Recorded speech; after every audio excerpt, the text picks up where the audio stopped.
more widespread species that include, or group rather, that includes the carp. And we have 24, there it is, 24 native minnows in Ottawa County. So again, we have about a quarter of our fish are these minnow species. And minnows also have to consider the connectivity of river environments. There's a minnow run. There's been a huge minnow run in the Grand for the last few weeks, and these fish are having trouble getting over one of the lower coffer dams in the Grand. You can see a few different species here. It's really hard to identify minnows even when they're in hand sometimes, but there's probably a lot of emerald shiners, common shiners, and you see ones with like a dark stripe. That one in the middle, that's a blunt-nosed minnow. So a lot of different species out there, and they're of course an important food fish. You know, that's the obvious thing. And when they come upstream, they're pretty active fish. You know, they have a lot of energy, but they're small and they have trouble navigating the big rapids. They tend to collect in the eddies, and they're sitting ducks for a lot of predators. So you can go there, if you get there at the right time, you'll see a lot of bass coming in and just crashing through schools of minnows. The bass actually run up there too because there's so much food. And I've even seen our big predatory catfish, the flathead catfish, run up to the dams in big numbers and charge through groups of minnows like a whale or something, just with a big open mouth, just engulfing probably dozens of minnows at a gulp. It's pretty amazing. So those are some of the fish that we don't think of as much. When we think of connectivity, we don't necessarily think of the minnow run that occurs. Those minnows, if they can get into tributaries, just like the suckers, they'll oftentimes prefer to spawn in the tribs, but also like the suckers, they probably spawn below the rapids in the Grand too. The suckers, when they migrate up there to the dam and they have to turn around, they'll quickly start spawning all over the habitat that's right in Grand Rapids as well. There's a lot of good spawning habitat there.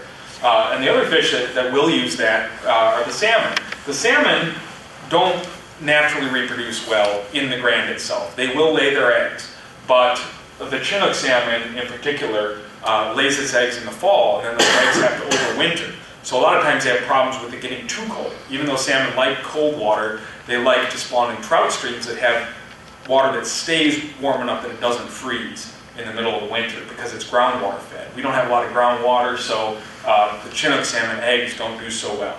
But we have these 5 species that are, again, generally Lake Michigan fish. Most of them are stocked. The only one that's native is the lake trout. I should say, though, that the lake trout is also stocked.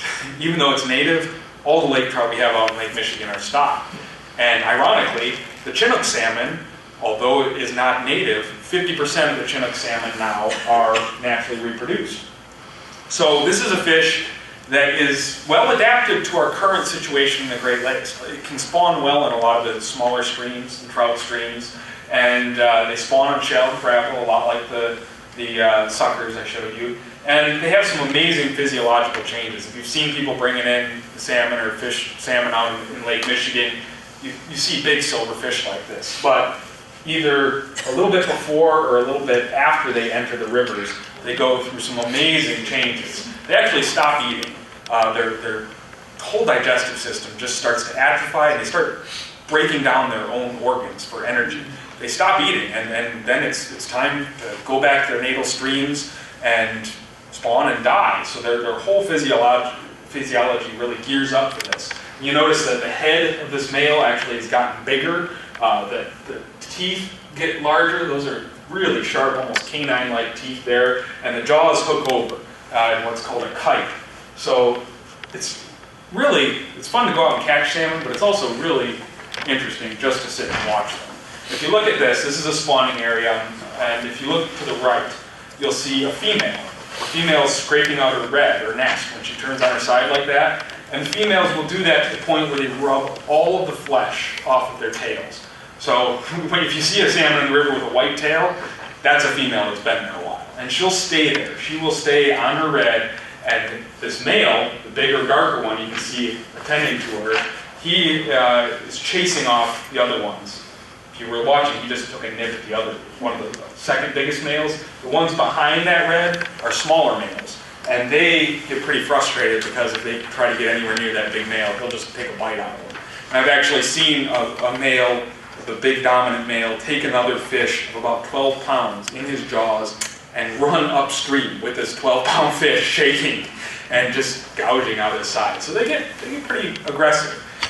It's pretty interesting to watch those big males defending their territory, and they will also do it for the egg stealers, because when salmon spawn, they dump a tremendous amount of food in the form of eggs into the river. And if you think about this, the rivers are generally kind of nutrient poor, especially the small ones that salmon like to get to. And they're fertilizing it, both with their dead bodies and with all the eggs, which are really highly concentrated nutrients that have been transported from Lake Michigan. So all the fish really key in on eating those salmon eggs, especially the trout that live in the rivers. But if a salmon catches a trout trying to steal its eggs, he'll turn around and take a bite out of it too, for sure. So we'll kind of shift gears now. We've been talking about the longitudinal connectivity and how fish often move upstream to try to spawn. Suckers, the minnows, the salmonids, but there's also the latitudinal connection. And one of the fish that tends to move from the main river into backwaters to spawn is the gars. These gar are doing their little mating dance. The big one's a female, again attended by a few males here that are smaller. And this, it looks like a prehistoric fish, and it is a prehistoric fish. They date back to the Jurassic and have changed very little. They have unique scales called ganoid scales that actually have enamel on them, like our teeth. They're not the thin, bony scales of most fish. You can't even cut through them with a knife. Some Native Americans down south used to use them as arrowheads because they're so durable. And if you see a gar that's been dead even for a couple of years, its skin will still be left. I've seen areas where we had aquarium fish that died, and you put them out, and the wind would blow, and a patch of land would get exposed, and you'd see, oh well, there's the skin of that fish that died 2 years ago. It's really amazing how durable the gar's scales are. So we have a couple kinds here. These are both species that are found in Michigan, but people sometimes use the term alligator gar for all gars. That's an alligator gar. We don't have alligator gar in Michigan. And alligator gar are pretty cool fish. I mean, obviously, they get huge, over 10 feet long, 300 pounds, and they will actually move from saltwater into freshwater. So they use different habitats as well, but they're really a more coastal species. Coastal and big rivers like in Texas and Mississippi, Louisiana. So this is the one that we have here. Still a very impressive fish, and this is not even as big as they get. That one was 52 inches long, and they'll get up to 6 feet or so. We also have the spotted gar here, but it's much less common. We have a lot of the long-nosed gar. If you watch for their little jaws to go up, and it's almost like scissors coming out of the water in the middle of the summer, that's gar breathing air. So if you take a look at this habitat, you'll notice that it's very nutrient rich. This was several months ago.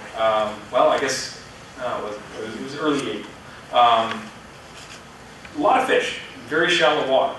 What was going on is they were attracted to these shallow canals that were warming up. And it's the same kind of thing that happens in backwaters.